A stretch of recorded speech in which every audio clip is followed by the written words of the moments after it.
Madame, Messieurs, bonsoir et merci de vous informer sur MTV+. Voici les principaux titres de ce journal. En Côte d'Ivoire, forte volonté du gouvernement en matière de sécurité et de protection civile. L'Office national de la protection civile a désormais un siège à la mesure de ses ambitions.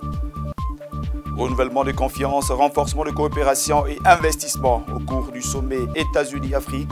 Le président américain Joe Biden annonce ses priorités pour le continent.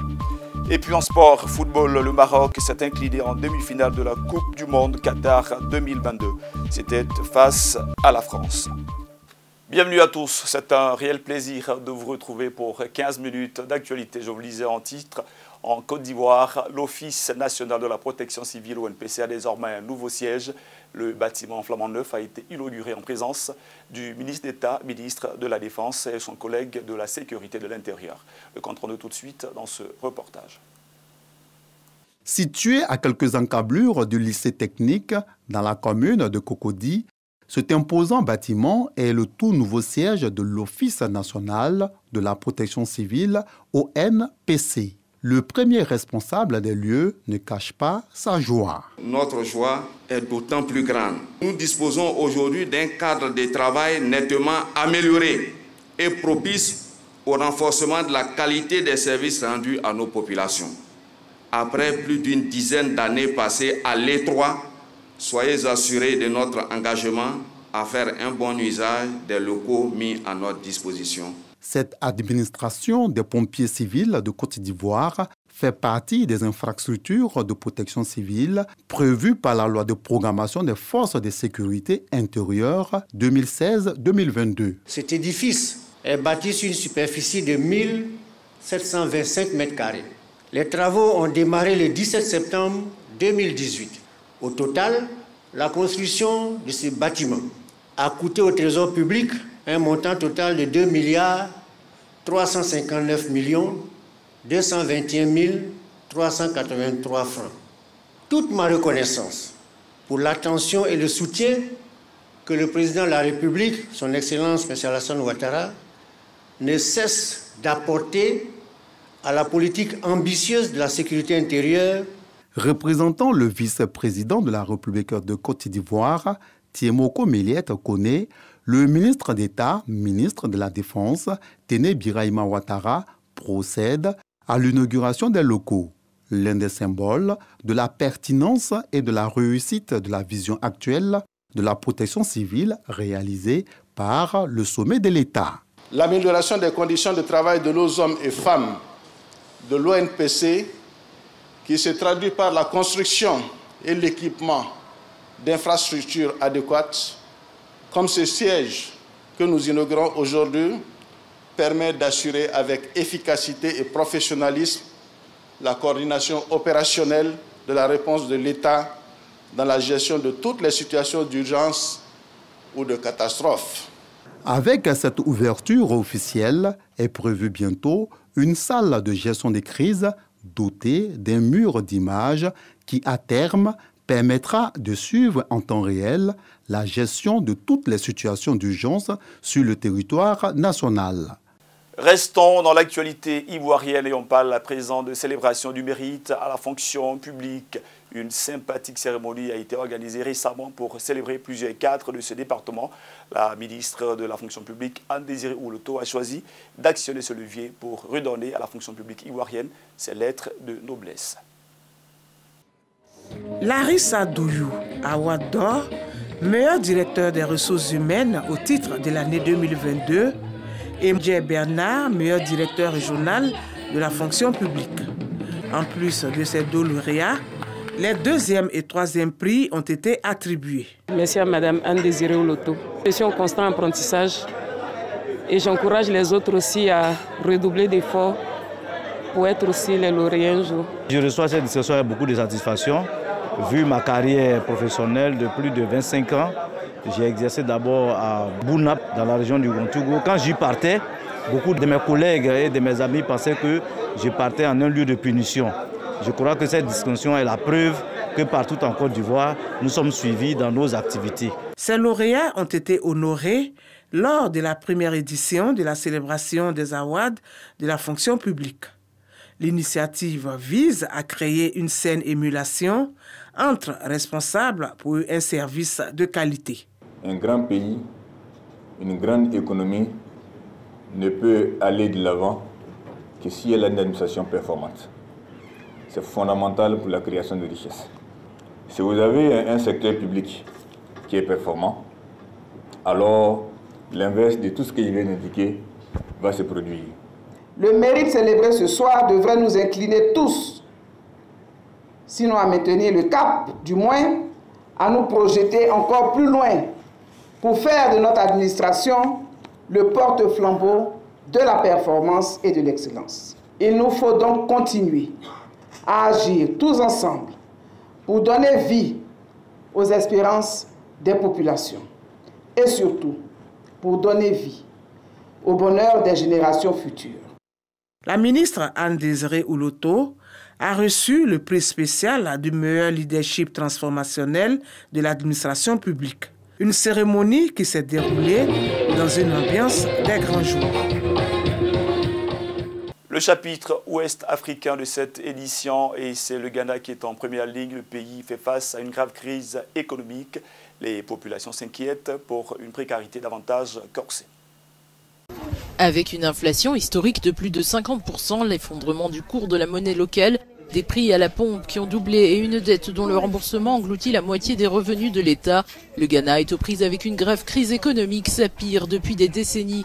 Patience Tessonké, mère célibataire, doit faire des choix parfois douloureux pour gérer son budget serré. Je suis allée au marché aujourd'hui pour faire les courses de la semaine et j'ai retiré l'équivalent de $20 en pensant que cela suffirait. J'ai pu prendre quelques articles mais je n'ai pas pu faire les courses que je souhaitais. Et je n'ai même rien apporté à mon bébé parce qu'il me restait trop peu d'argent pour payer les courses de mon bébé.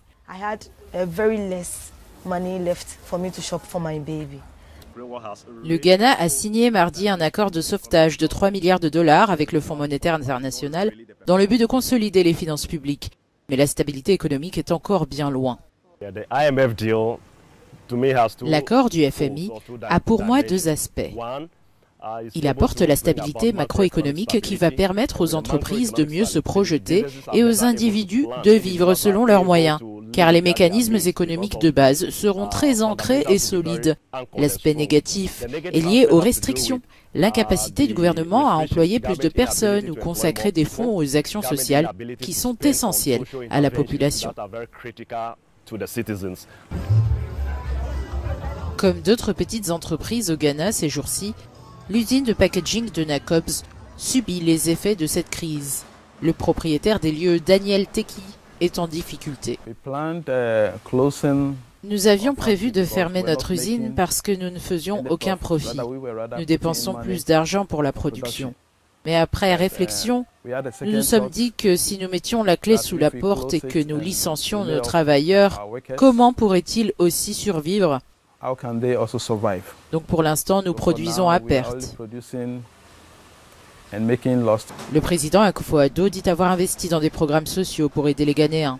Pour son parti, le New Patriotic Party, cette crise est due au Covid et à la guerre en Ukraine. On change complètement de sujet pour parler du phénomène migratoire. 4 personnes ont trouvé la mort hier dans la Manche dans une tentative de traversée en direction de l'Angleterre. Ces nouvelles victimes viennent de corser le nombre déjà important de personnes dont le rêve a été brisé sur le chemin de l'Eldorado. Au moins 4 migrants sont morts mercredi dans le naufrage de leur bateau de fortune dans la Manche alors qu'ils tentaient de rejoindre l'Angleterre depuis la France. Au moment où l'Europe fait face à des températures glaciales, une vaste opération coordonnée par les gardes-côtes britanniques a permis de secourir plus de 40 personnes, selon une source gouvernementale. Interrogé par la télévision Sky News, le capitaine d'un bateau de pêche a raconté avoir été réveillé en pleine nuit par son équipage, son navire entouré de migrants dans l'eau. Un drame qui a fait réagir la ministre britannique de l'Intérieur, qui a dit avoir des pensées pour les personnes concernées. L'incident survient un peu plus d'1 an après un naufrage dans lequel 27 personnes avaient péri. Depuis le début de l'année 2022, près de 45 000 migrants ont effectué la dangereuse traversée dans ces eaux très fréquentées du jamais vu. Depuis 2014, au moins 205 personnes sont mortes ou portées disparues en tentant de traverser la Manche, selon l'ONU. La page internationale de cette édition consacrée évidemment au sommet États-Unis-Afrique sur invitation du président américain, son Excellence Joe Biden. Plusieurs chefs d'État africains sont à Washington dans le cadre de cette importante rencontre. Le président américain a décidé de lancer une nouvelle ère dans la coopération entre son pays et l'Afrique. Alors que des dizaines de dirigeants africains sont reçus à Washington dans le cadre du sommet États-Unis-Afrique, le président Joe Biden a transmis sa volonté de rétablir un contrat de confiance entre le pays qu'il dirige et ceux du continent. S'exprimant lors d'un forum des affaires organisé pour le sommet, le chef d'État a énuméré les nombreux accords conclus et rappelé les grandes lignes d'investissement pour le développement du continent africain. Je pense que les États-Unis, nous n'avions pas tendance à prendre nos entreprises du secteur privé par la main. Vous ne voyez pas un président américain prendre des entreprises du secteur privé n'importe où dans le monde, alors que d'autres dirigeants, comme le président Macron par exemple, quand il part à l'étranger, il prend ses entreprises françaises avec lui. Et d'autres dirigeants ouvrent des portes pour leurs entreprises. C'est ce que les États-Unis essaient de faire davantage maintenant. Le président Joe Biden a mentionné dans son discours les projets de centrales solaires en cours en Angola, évalué à 2 milliards de dollars, un thème qui a conduit le président Lourenço à partager l'expérience angolaise dans le panel du partenariat pour l'investissement dans les infrastructures, un programme qui devrait avoir la plus grande allocation financière. L'Angola et l'Afrique ont avant tout besoin d'accéder au financement pour développer les infrastructures. Mais pour que cet accès soit efficace, nous devons savoir comment accéder à cette ressource.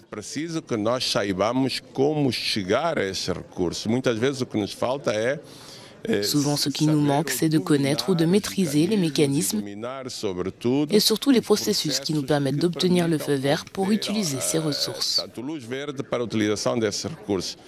L'administration Biden va accompagner les investisseurs américains et africains et travaille déjà dans ce sens.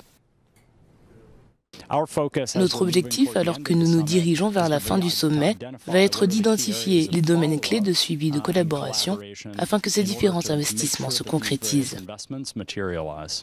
La deuxième journée du sommet a également été marquée par la signature d'un protocole d'accord entre les États-Unis et la zone de libre-échange continentale africaine, un accord qui, pour M. Biden, rapprochera encore davantage les deux côtés de l'Atlantique.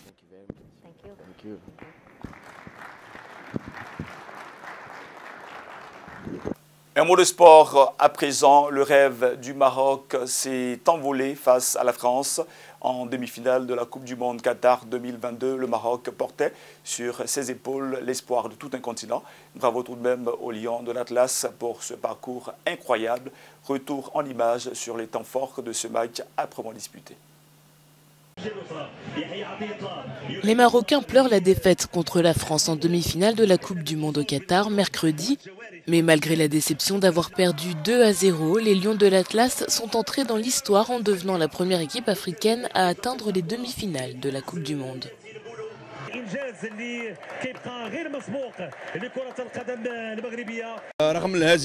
Malgré notre défaite face à un champion du monde, nous ne sommes pas déçus car nous avons une grande et forte équipe. Pour dire la vérité, l'équipe nationale marocaine a fait une excellente Coupe du Monde. Les joueurs se sont bien battus et ont donné le meilleur d'eux-mêmes. Ils ont joué pour tous les Marocains et les Arabes, mais dans le sport, il y a toujours un gagnant et un perdant. Nous avons très bien joué, nous étions très heureux quand nous avons battu la Belgique, le Canada, l'Espagne et le Portugal. Mais aujourd'hui, nous sommes tristes. Peu importe, car ce n'est pas facile d'atteindre le stade des demi-finales. Le Maroc est toujours dans la compétition et jouera contre la Croatie pour la 3e place samedi.